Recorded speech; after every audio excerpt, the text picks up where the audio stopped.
O tema agora é falar sobre traumatismo crânioencefálico causado por projétil de arma de fogo.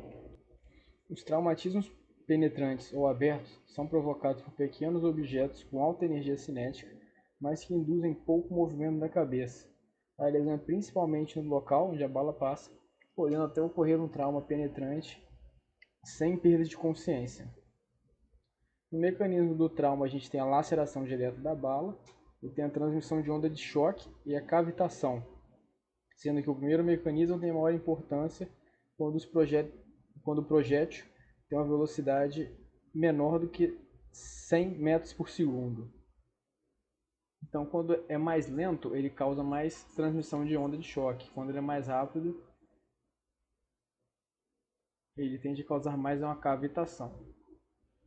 Aqui uma tomografia que mostra uma lesão por PAF, atravessando aqui os dois hemisférios cerebrais, formando a cavitação no local de passagem do projétil. Ocorrem dois mecanismos distintos de lesão balística e o tecido cerebral é forçado no sentido radial pelo projétil, causando o deslocamento e compressão do tecido cerebral, criando-se com isso, por algum momento, uma cavidade que é logo preenchida por sangue e por tecido necrótico. O trajeto do projétil geralmente é único, mas a bala pode ricochetear contra a tábua interna ou seguir tangencialmente ao longo do trajeto dela mesma. Projéteis de alta velocidade têm energia suficiente para atravessar o crânio, que são ditas as lesões perfurantes. A lesão pode ocorrer em 3 níveis anatômicos: no scalp, no crânio e no parênquima. O scalp tem 5 camadinhas: pele, subcutâneo, a galha aponeurótica, tecido frouxo areolar e o periósteo, podendo ocorrer ali um hematoma subgalial, um higroma ou uma laceração. A fratura no crânio vai refletir uma associação complexa de fatores biomecânicos. Ao penetrar no crânio, o projétil vai produzir um orifício cônico maior na tábua interna em relação à tábua externa, sendo o reverso verdadeiro quando o orifício é na saída, sendo nesse caso menor na tábua interna e maior na tábua externa. E o orifício de saída ele tipicamente é maior do que o orifício de entrada. E as lesões intracranianas, elas podem aparecer como pneumoencéfalo, hematoma, contusão, hemorragias intraventriculares, infartos e edema cerebral. Os hematomas extradurais são incomuns, correspondendo apenas a 2 a 3%.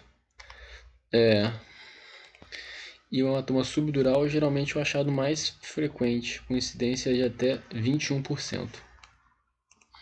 E a laceração do parênquima cerebral, feita pelo projétil, tem um formato cônico, com a base do cone voltada para o local de entrada do projétil. Aqui uma tomografia que mostra um hematoma subdural agudo, que é o sangramento mais frequente do acidente por PAF. Em relação à classificação, pode ser classificado em penetrante ou perfurante. Penetrante descreve as lesões causadas por projéteis ou fragmentos dele, enquanto perfurante associa a lesão causada por arma branca. E tem uma classificação também que divide os ferimentos provocados em 4 tipos. No superficial, quando o projétil ou fragmento fica alojado entre o scalp e a calota craniana, sem penetrar dentro dela. O tangencial, ele vem tangencial à calota craniana, atinge o crânio em ângulo oblíquo, provocando lesão no scalp, na calota craniana, provocando uma fratura por afundamento e eventualmente uma lesão intracraniana. Apresenta melhor prognóstico em relação a outros tipos. Aqui mostra uma tomografia com ferimento tangencial na janela óssea.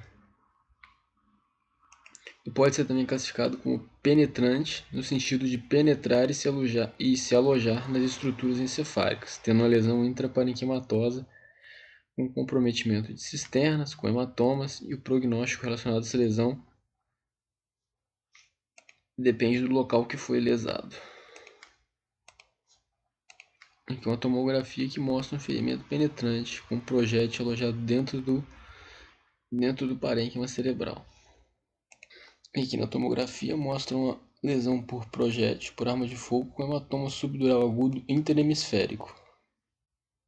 E outra classificação que a gente tem é perfurante, onde a gente tem uma lesão que a gente observa o ferimento relativo à entrada e saída do projétil.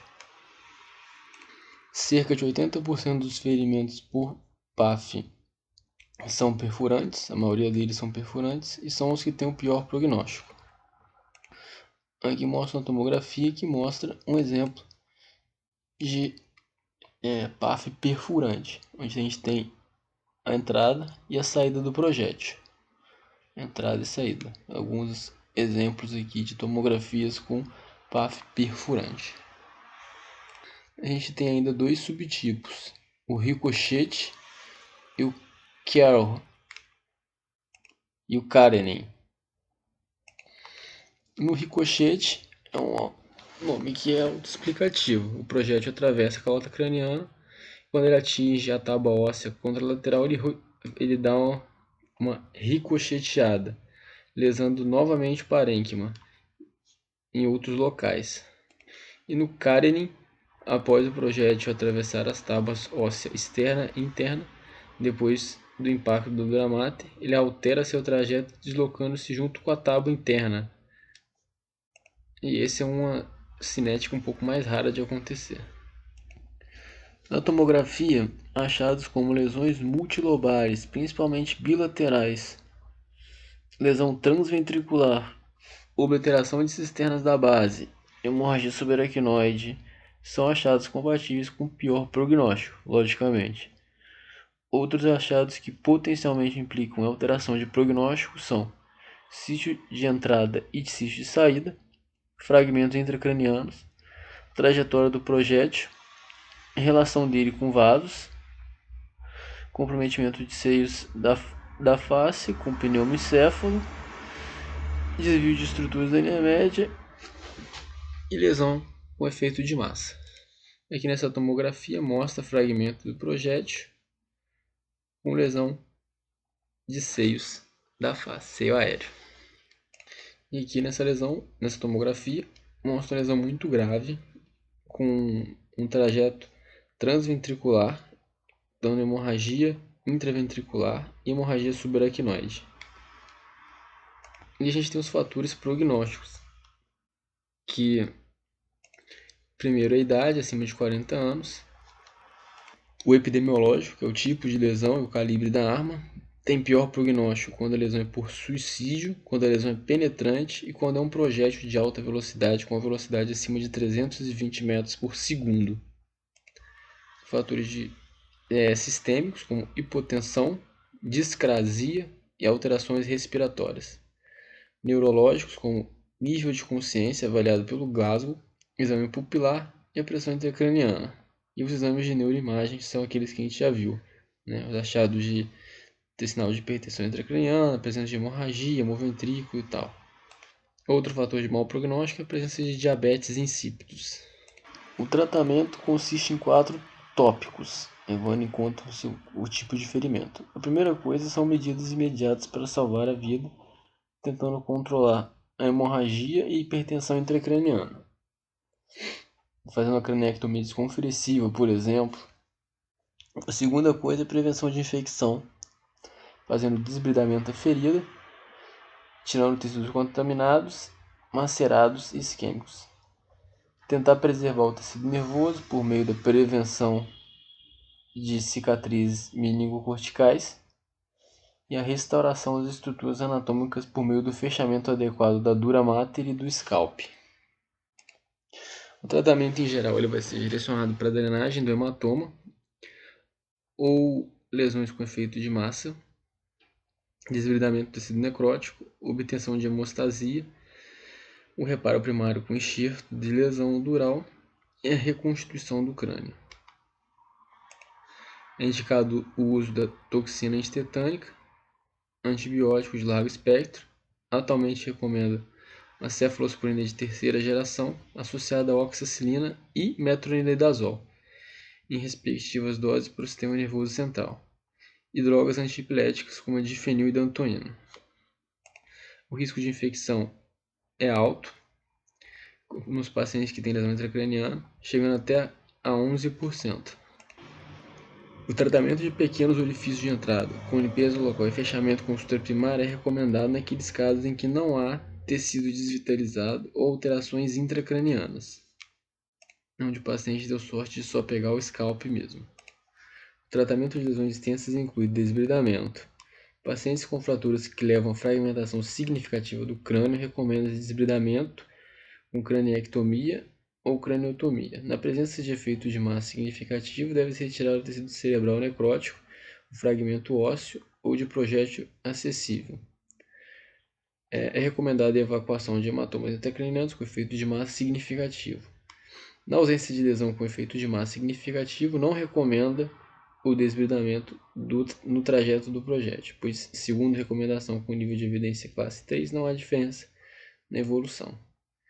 Quando ele fala o desbridamento ósseo, ele está falando de fazer a esquirolectomia, que é tirar aqueles fragmentos ósseos que foram destruídos pela bala. Esquirolectomia. Não se recomenda abordagem cirúrgica de rotina para a retirada de fragmentos alojados distantes do orifício de entrada. Deve-se proceder ao reparo da lesão dos seios aéreos com fechamento de dura mater. Pacientes que apresentam pontuação de 3 a 5 no Glasgow ou naqueles com 8 pontos ou menos associados a achados tomográficos de lesão transventricular bihemisférica, o tratamento tende a ser mais conservador, com base no prognóstico, pois a mortalidade é muito alta, sendo que em muitos casos é orientada apenas a drenagem ventricular, sendo controverso o desbridamento. O tratamento conservador, quando a pontuação na escala de Como de Glasgow é de 3 a 5, na ausência de hematomas intracranianos que determina efeito de massa. É conservador quando a gente tem um Glasgow de 3 a 5 e quando não tem nenhum hematoma intracraniano. Realmente não tem o que fazer, né? Se for sistematizar a conduta, tem o PAF, vê o Glasgow. Glasgow de 3 a 5. Só se tiver um hematoma extradural extenso que vai abordar. Esse é o algoritmo de Graham. Se tiver um Glasgow de 6 a 8, se tiver associado lesão transventricular multilobar no hemisfério dominante, só fazer limpeza cirúrgica. Se tiver outros tipos de lesão na tomografia, que não seja tão grave, craniotomia. Se tiver um Glasgow de 9 a 15, craniotomia sempre. Nos ferimentos penetrantes, observam-se complicações vasculares como aneurismas cerebrais traumáticos e fístulas arteriovenosas. As forças de contato do projétil ou aquelas causadas pela cavitação temporária podem causar transecção completa ou parcial da parede arterial. Essa lesão pode resultar em hemorragia subaracnoide, hematoma intraparenquimatoso e intraventricular. A lesão pode originar um aneurisma cerebral traumático, embora primariamente seja pseudoaneurisma. Uma porcentagem de até 0,7% de todos os aneurismas intracranianos são resultantes de trauma e cerca de 20% destes são relacionados a lesões penetrantes, sendo mais suscetíveis os ramos periféricos da artéria cerebral média e cerebral anterior. São também descritas complicações neuroendócrinas, como ocorrência de diabetes insípidos.